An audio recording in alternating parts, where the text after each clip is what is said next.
जाऊयात उद्धव ठाकरेंची पत्रकार परिषद। निवडणुकीचा महाराष्ट्रामधला पहिला टप्पा पार पडलेला आहे मतदानाचा। दुसरा, तिसरा, चौथा, पाचवा असे किती जे टप्पे आहेत त्याचा प्रचार हळूहळू तापायला लागलेला आहे। आपल्याशी बोलल्यानंतर आजच मी बुलढाण्याला जाणार आहे। मग तिथे 1-2 दिवस विदर्भ, मग मराठवाडा असा सगळा माझा हा प्रचाराचा दौरा सुरू होतोय। एकूण जर का आपण पाहिलं तर प्रचारामध्ये काही वेळेला मूळ मुद्दे बाजूला पडतात की काय अशी एक शंका यायला लागलेली आहे। मूळ मुद्दे जे खरे आहेत, मग त्याच्यामध्ये 10 वर्ष मोदी सरकारने काय केलं हा एक प्रश्न महत्त्वाचा आहे, ज्याला बगल दिली जाते आणि दुसऱ्याच कुठल्या तरी मुद्द्याला महत्त्व देऊन लोकांची दिशाभूल केली जाते। असो, याबद्दल मी माझ्या प्रचार सभांमधून बोलणार आहे। आज मी तुम्हाला जे बोलवलेलं आहे तो विषय महाराष्ट्राच्या दृष्टीने अतिशय गंभीर आहे। गेल्या काही दिवसांपूर्वी मध्य प्रदेश, तेलंगणा इथल्या ज्या काही निवडणुका झाल्या, कर्नाटकाची निवडणूक झाली, त्या निवडणुकीच्या वेळेला मी आपल्या सगळ्यांशी बोललो होतो आणि त्याच्याबद्दल आम्ही निवडणूक आयोगाकडे लेखी विचारणा केली होती। कारण हा व्हिडिओ मी तुम्हाला ऐकवतो, कारण माझ्या फोनमध्ये व्हिडिओ आहे। कदाचित आता तुम्हाला मी तो फोनमध्ये असल्यामुळे दाखवू शकणार नाही, पण हा जो व्हिडिओ आहे त्याचा आवाज नाही। बटन दबाओ ना, तब जाए बजरंगबली बोल करके सजा दे जाए। पक्का दोगे ना? माताएं बहनें, विशेषकर आप सभी को अयोध्या में राम मंदिर का दर्शन करना है ना। का काम किया, जहां कहीं भी कोई इंजीनियरिंग कॉलेज, पॉलिटेक्निक संस्थान 3 दिसंबर को भाजपा सरकार बना दो। भाजपा मध्य प्रदेश सरकार सभी को बारी बारी फ्री ऑफ कॉस्ट अयोध्या में रामलल्ला का दर्शन करा देगी। मला वाटतं आपल्या माध्यमातून हा आवाज जनतेपर्यंत पोहोचला असेल। हे परत तुम्हाला ऐकवण्याचं कारण असं की त्याच वेळेला आम्ही निवडणूक आयोगाकडे एक विचारणा केली होती, तक्रार नव्हती केली, विचारणा केली होती आणि त्याला कारणही तसंच होतं। हिंदू हृदय सम्राट शिवसेना प्रमुखांचं निवडणूक लढवण्याचा किंवा मतदान करण्याचा अधिकार हा निवडणूक आयोगाने अटलजी पंतप्रधान असताना काढून घेतला होता।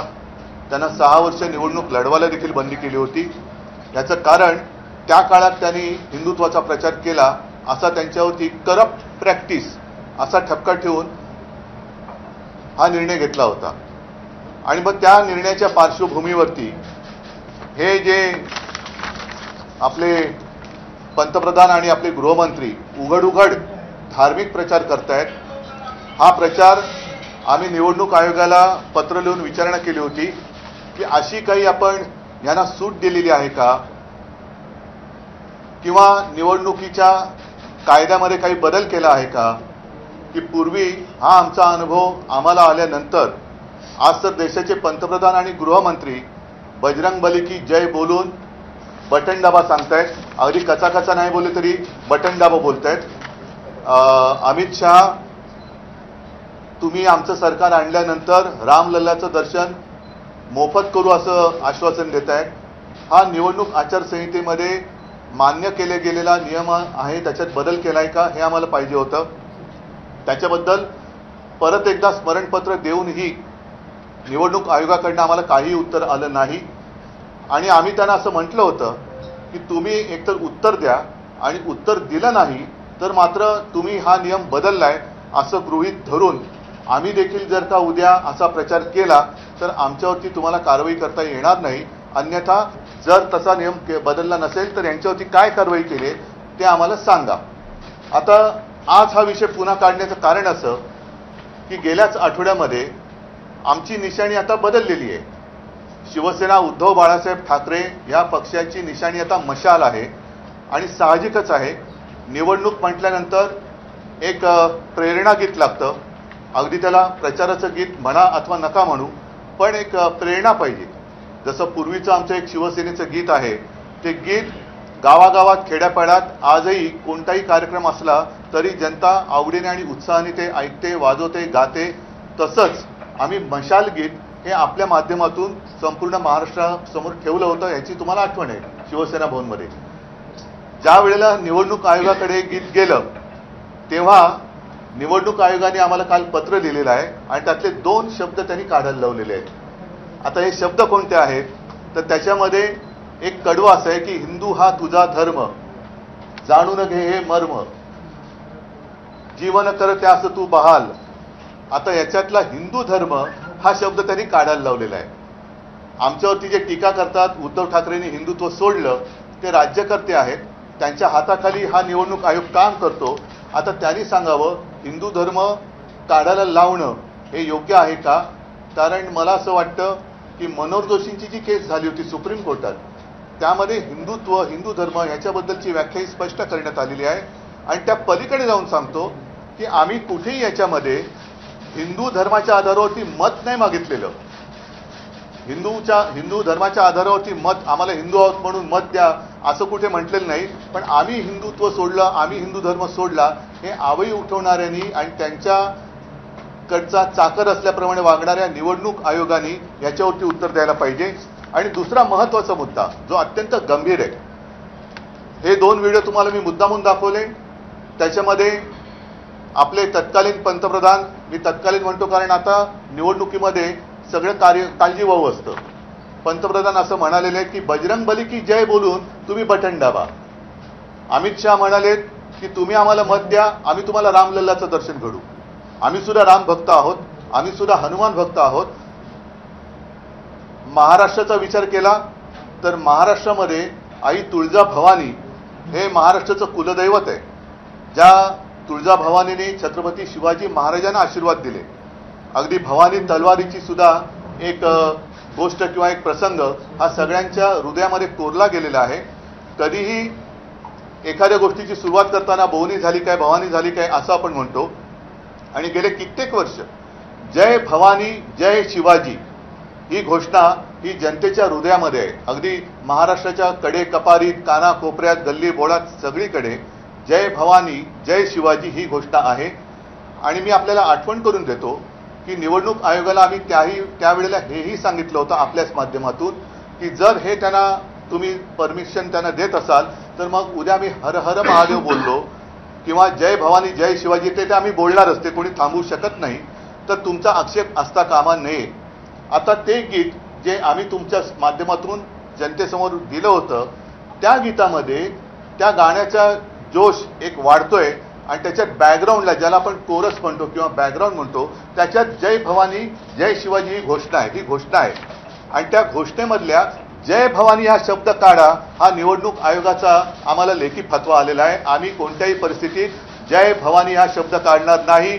निवडणूक आयोगाने आमच्यावर कारवाई करणार असाल तर पहिलं मोदीजी आणि शहाजींवरती कारवाई करावी आणि मग महाराष्ट्राच्या कुलदैवताचा अपमान तुम्ही केलात हा जर का मी आरोप केला तर त्याला निवडणूक आयोगाकडे उत्तर आहे काय?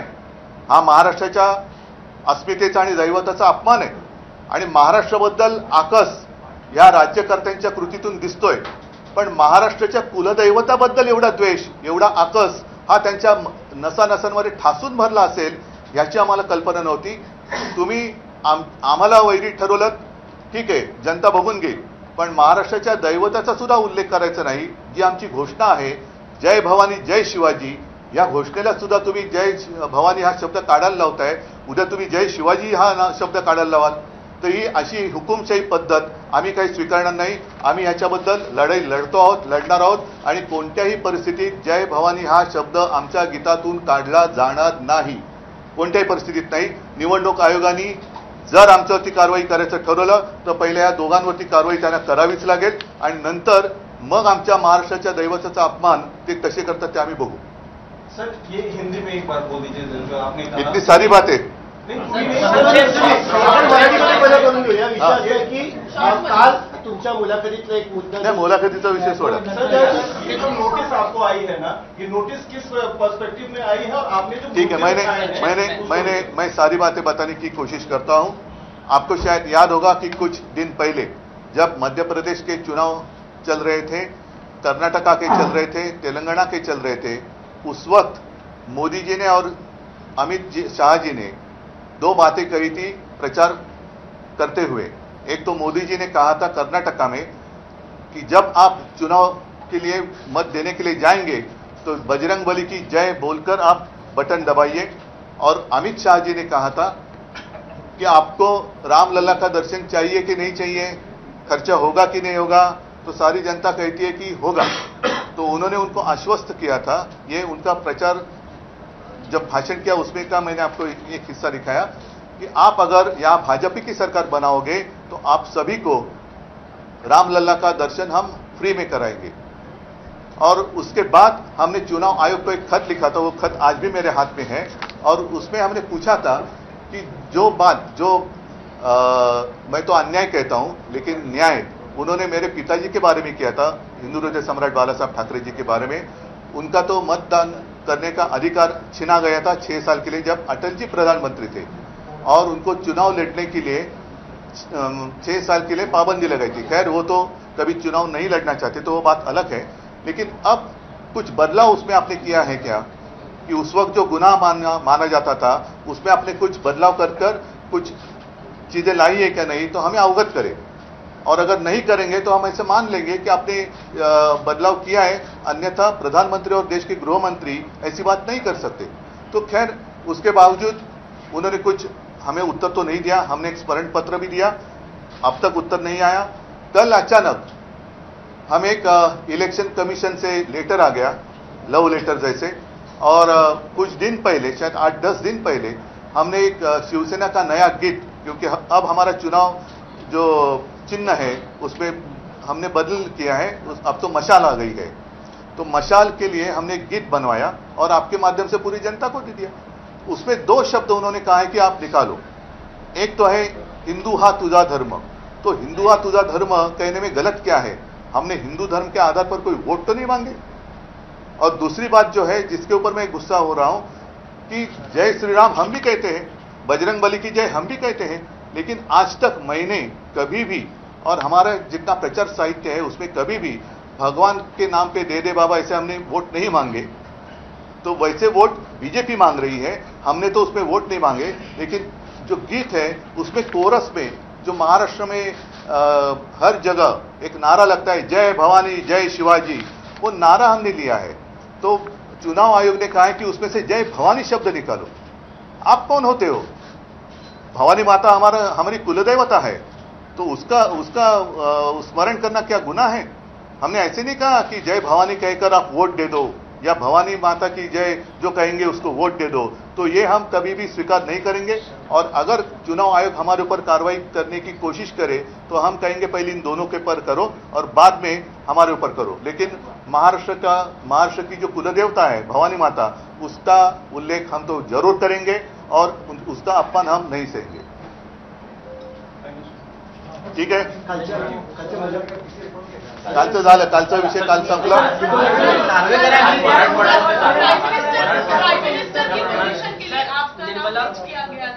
नहीं सुनो, मैं तो पहले कहता हूं कि इसका उत्तर मुझे मिलना चाहिए। यह अन्याय हम नहीं सहेंगे, यह अन्याय है।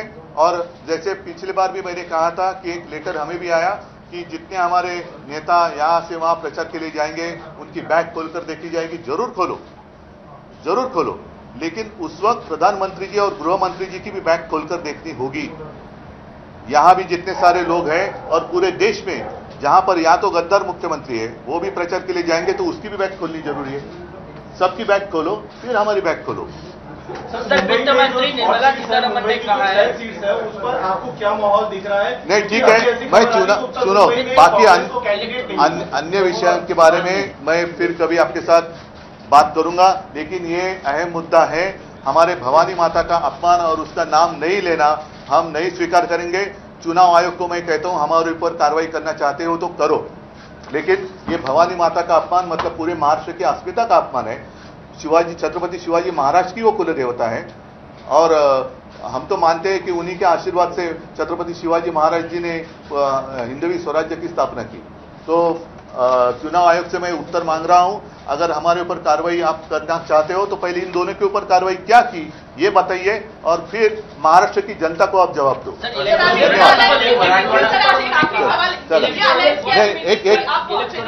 एक मिनट, मैं फिर से एक बार कहता हूं कि कृपा कर समझ लीजिए, बाकी अन्य मुद्दों के लिए तो हम तो बार बार मिलते रहेंगे, उसमें कोई दो राय नहीं है।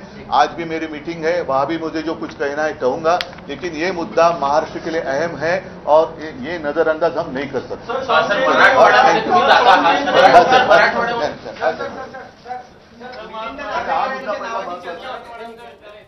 तर उद्धव ठाकरे यांनी निवडणूक आयोगाला आव्हान दिलेलं आहे। आमच्या प्रचाराच्या गीतातून जर जय भवानी या शब्दामुळे धार्मिक प्रचार होत असेल तर मोदी आणि शहा यांनी जाहीर सभेतून जी धार्मिक वक्तव्य केली आहेत त्यांच्यावर नेमकी काय कारवाई केली असा सवाल उद्धव ठाकरे यांनी विचारलाय। त्यासोबतच जय भवानी हा शब्द आमच्या गीतातून काढणार नाही असंही त्यांनी स्पष्ट केलंय। एबीपी माझा, उघडा डोळे बघा नीट।